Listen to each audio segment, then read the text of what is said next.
that for our upcoming first match of our best of five, we are going to go straight to Mausoleum. So I do hope you are ready for some spherical graveyard nonsense. I say nonsense, there's no nonsense in this unless you break open that middle platform and go for a little bit of a bouncy bounce spring ride on the trampoline. But who knows if any of our upcoming combatants will decide to free the trampoline from its shackles as we get ready for our first matchup of the day. It is going to be Rip and Girl versus our good old favorite duo of Bite and Buck.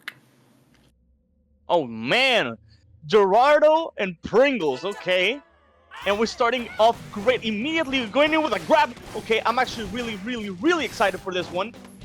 Well, we saw both of these players yesterday. Very good contenders, and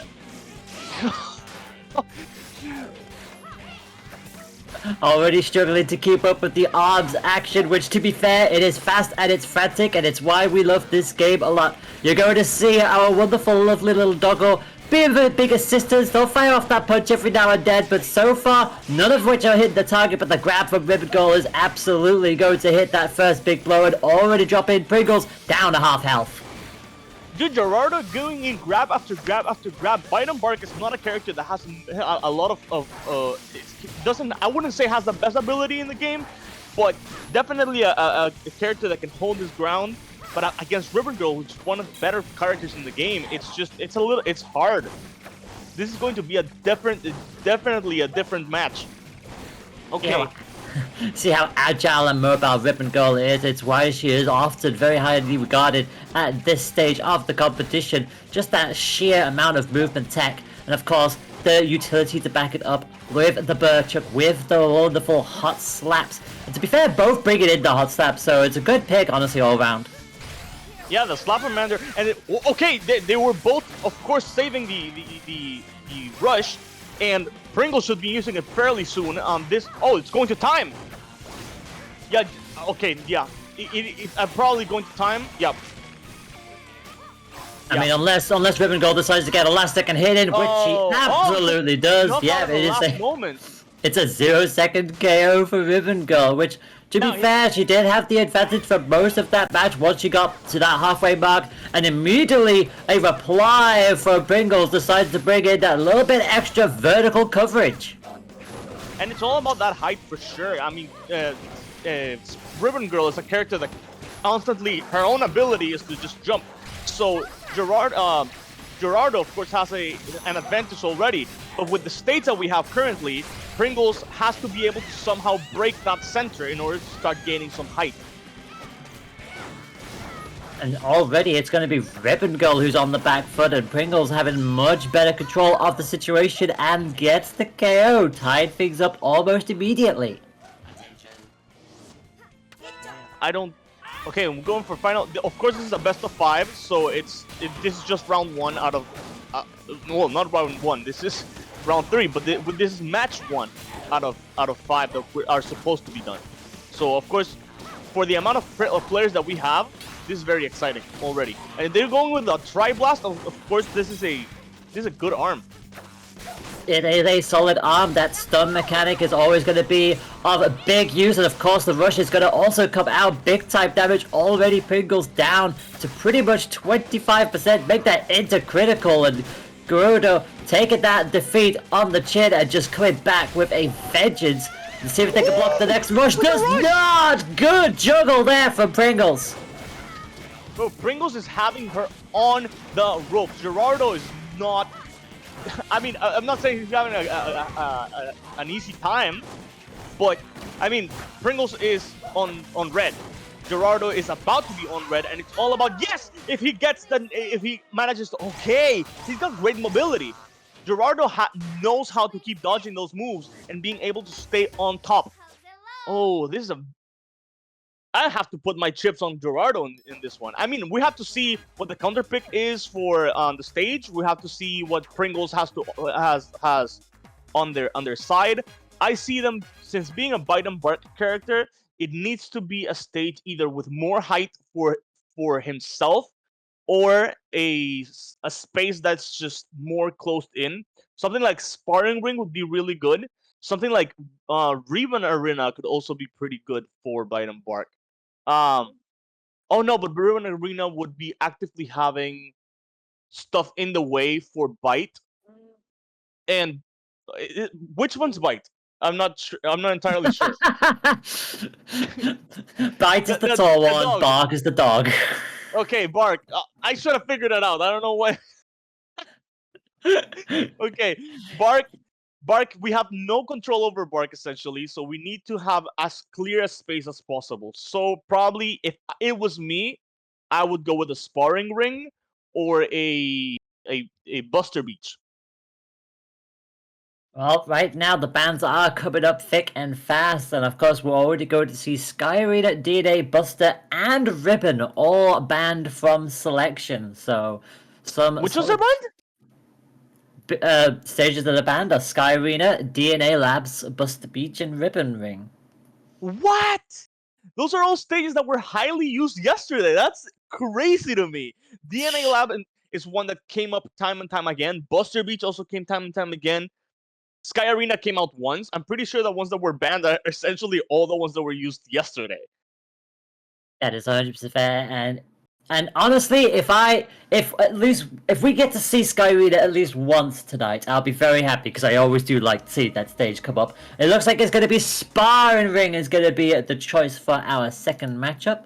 So off we go, and we're going to see a character switch on the side of Pringles. In comes the And going to Helix. Sparring Ring, as I said, they're actively okay, so they're using the best out of Helix in order to gain that height. Ooh, that's actually really, really smart. So closing in the quarters, Helix is a character that has a high amount of mobility and it's very hard to hit. So of course this matches perfectly with Ribbon Girl, and Ribbon Girl is not gonna have any of a good time, especially with those vertical arms. Oh my god! Yeah, Pringles knows exactly what they're doing, bringing this to the table, but it's still not going to be an easy ride for them. Ribbon Girl is still incredibly mobile, and Giurardo knows full well how to make the best of the situation. Rush misses, counter rush also misses, so both swing and a miss. We still have 58 seconds on the clock, so there's a great chance for another one. So both players can have a real... It all depends on how much they hit each other as well. Pringles actively gaining more. I mean, he used it first, right? So... To be fair, going in with the double Hydra is not going to be great for Ribbon Girl, and you can already see it manages to get the grab in at the very least, and... It's all about that height, definitely. So of course he's gonna be knocked out because of... Oh man, dude, Pringles knew how to counterpick. Knew how to counterpick for sure. Giurardo is not gonna have easy time with this close quarter, not being able to use their height as an advantage. This is and chaining up to a Slapamander. This is extremely... Whew. What are your thoughts on this, Layla? This is crazy to me. Honestly, the switch to the slap is probably just to try and anticipate the fact that Giurardo is going to switch up their arm style as well, and also keep the playstyle fresh on their side of the field. And so far, they're both still just about even, but the rush from Giurardo is going to land this time around. A good solid 340. Backs Pringles into the corner, but does get tapped, manages to get the counter, so they're keeping this up close and personal and not allowing Helix to go into Springerling territory, but that grab is going to quickly shut things back down. And of course, bro, the frost is gonna be, because Helix in here is gonna be all about mobility. Since it's a close quarters ring, it's all gonna be about trying to... Oh! Bro, the rush always comes in clutch every single time. And with this being such a close quarter space, it's not easy to get around it. The fact that the original one was completely blocked is a wonder to me in its entirety. And Pringles winning, I think, both this round? Yep, that is a 2-point round. Giurardo did not get a single point in that one, so all square in the set, one apiece, which, to be fair, we kind of should have seen coming considering Giurardo's track record so far. Their previous match was a 2-1 against Landfog. The match before that was also a 2-1 against SNG, so... I think Giurardo's pretty much used to this at this point, but obviously those were best of 3, this is the best of 5 now, so we got that little bit extra to play this time round. But as it stands, all square, and Pringles very much needed to get that point under their bag. And Now, it's a best of 5. So now we're going to round 3, mhm. and with round 3 being a thing, it's all.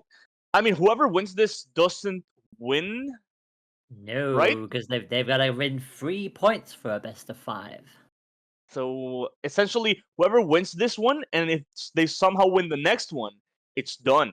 Yep. We could be So seeing Game 5 again. Giurardo um, Giurardo has been doing really well, but the fact that Pringles has had to, learn how to counterpick, and it's probably, I was gonna say Ribbon Girl probably changing their arms to a frost or something, because this is going to actively keep Pringles in line, not being able to move or dodge, and using a Slapamander in.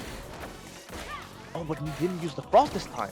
no, brought out the tripod instead for the stun. So good. Honestly, interesting choice. And to be fair, the tripod, I can see why they've gone for it, because Helix does try to keep that vertical territory, and the tripod just covers off the horizontal for where they could potentially go off to. So we'll see how this plays out. But unfortunately for Ripper Gold, they're currently not being able to hit anything, because you just see how just small Helix can make themselves. Not only that, but the amount of punches being thrown out in the way is just blocking some of the other punches that are coming in. So this is it's all about who happens to hit first. And with it being Helix, I don't see the punches landing all too well. It's all about who uses the rush first at this point. And I'm thinking that using that tripod, the Tri-Blast, well, it was a good idea. I think it's gonna backfire in some way. Yeah, you can already see the health difference between the two. Garuda already back down into critical. Got the initial part of the rush, but cannot get anything else other than that. So Pringles keeps a nice, healthy health advantage. There's only 25 seconds left to go. Ribbon Girl having to really get a little bit of a wiggle on here. Only just dropping underneath 75%, whereas they're only one hit away from go down. Another very opportune time stun, but they are going to get caught by the grab, and that is going to be another point towards Pringles. So that just leaves open. So, okay, yeah. So, Giurardo needs 2 wins. If Pringles manages to win this round, I'm not sure why they didn't change the stage, because for Giurardo, this is gonna be a really, really bad stage. This is basically fully benefiting, and you see how they changed the frost. Oh. They've gone for double. They've doubled up on the good old chilled glove. Goes for the rush, actually gets it square center, 280, pops them back down, but notice that Pringles is still somewhat in that. Goes for the rush, does not get any of it. Good, lovely, patient play from Garuda. I would have gone in with the grab. I feel like they were completely out in the open. It was all about, it's all about managing to land that frost, and electric would have also been really good. I feel like actually going in for an electric would have been even better, because even when frosted, it's going to be a problem if the arms can keep blocking the other attacks in the way. As it stands, Ribbon Skull's got this under control. Back into critical for Helix. Almost got the grab, just didn't quite make it there in time. Another lovely little slap, but there's only 30 seconds left. But these 1-2 combos are starting to add up. Giurardo cannot afford to get too complacent here. They are still a point down in this respective match. And both with rush set and ready to go. Does Helix go for a swing if they want to go for the KO, or does Ribbon Girl just patiently wait for this and get the sludge that they need? I was about to say Helix. Helix has been really, really, really good. Pringles has been really, really good at just evading attacks with a nimble body. It's been really, really difficult for Giurardo to get a hit in. So of course, him being at a lower health than Giurardo is not going to be that much of a problem. The problem is not being able to get as many hits in, and I'm thinking it's all about the arms, and they're both going in doubles for this one, with both toasters and the frost gloves. Oh. Yeah, this is just a straight up punching match between the two. No additional gimmicks. It's just fire versus ice. And right now, Pringles has control over the situation again. Another solid 1-2 combination almost puts Garuda into critical condition. Just every single time Garuda thinks they're finally starting to get momentum on their side, Helix just switches up their playstyle just that little bit, and suddenly it's trying to come back from behind yet again. And fire will always beat ice. It's just a reality of the situation. It's not that I don't see it happening to a degree where I just don't see Pringles win. I don't see Giurardo being able to get as many hits in order to put Giurardo out of his misery in this time. So it's all about Giurardo just managing to keep his cool for the remainder of 25 seconds. Oh. Just managing to dip at Pringles the best that he can up to the 20 seconds is up. And gets the rush. I thought initially they'd missed the first punch, but Ribbon couldn't quite slide out of the way for the second one. And the volley finally comes good for Helix. And with that, Pringles is going to take a 2-1 lead in this set. One more match win, and they are moving on to winners final. So we're on game 4, right? Game 4. Yeah, game 4. So Giurardo has to win this one and the next one. He's at a high disadvantage. I'm thinking it's all about changing the stage, and maybe if it were me, add a shock arm and then a frost like chakram arm. I'm not sure. The boomerang one. I'm not sure what the names are. You are perfectly fine. What I can tell you is the stage. Pringles pretty much banned the same things that they banned in their previous options, and I can tell you right now, we are going to see for the first time tonight, Temple Grounds. Temple Grounds. Okay. That's a bit of a small, wide stage with the 4 pillars, and again, being able to cower behind is going to be really good for Giurardo's. Yeah, specifically, definitely, because being able to, with the amount of mobility that that's Ribbon Girl has, being able to cower just behind for a quick second behind the pillars is gonna make a hell of a lot of a difference. As for, Pringles just being as nimble as he is, doesn't really need it with Helix, so for him, it's not gonna make that much difference. But right now, it's pretty much going to be even Stevens at the moment, both bringing the slap for that curved utility around the pillars. You always kind of expect to see that at the first part of Temple Ground. Ribbon Girl going to go on the offensive. Didn't quite get as much as they'd like to, but 75 is certainly better than nothing. Another lovely little poke from the Hydra, not charged this time round, so Ribbon Girl can breathe a little bit of a sigh of relief. So the health position is still somewhat balanced here with 50 seconds to go. Now it's Helix playing it cautiously. Ooh! With a nice block, and then with a quick little jab. Giurardo has been playing it pretty cautiously, going in, just trying to stay ground, which is very, very not in part with what Ribbon Girl is, but managing to keep his cool and just being able to weave the same way that Helix would. This is looking to be a Giurardo game. You say that now, but Pringles has managed to wrestle the health advantage back onto their side of the field. 20 seconds left to go. Giurardo is on the cusp of critical, does have rush charged up, but Pringles is right behind them. And just like that, the tables have turned. Helix is going to get punched into the corner, but they don't really care about this at the moment. A grab comes out that brings their health down a little bit, but they still need another solid grab to bring them down. And Helix is just gonna... Yeah, of course, stalling for time. Oh, that's very interesting. I love that. Using the time against them. Because, of course, Pringles was never going to... I mean, I'm not going to say never, but it wasn't possible to get it chipped down enough for a timeout or for a knockout itself in terms of, Pringles in general.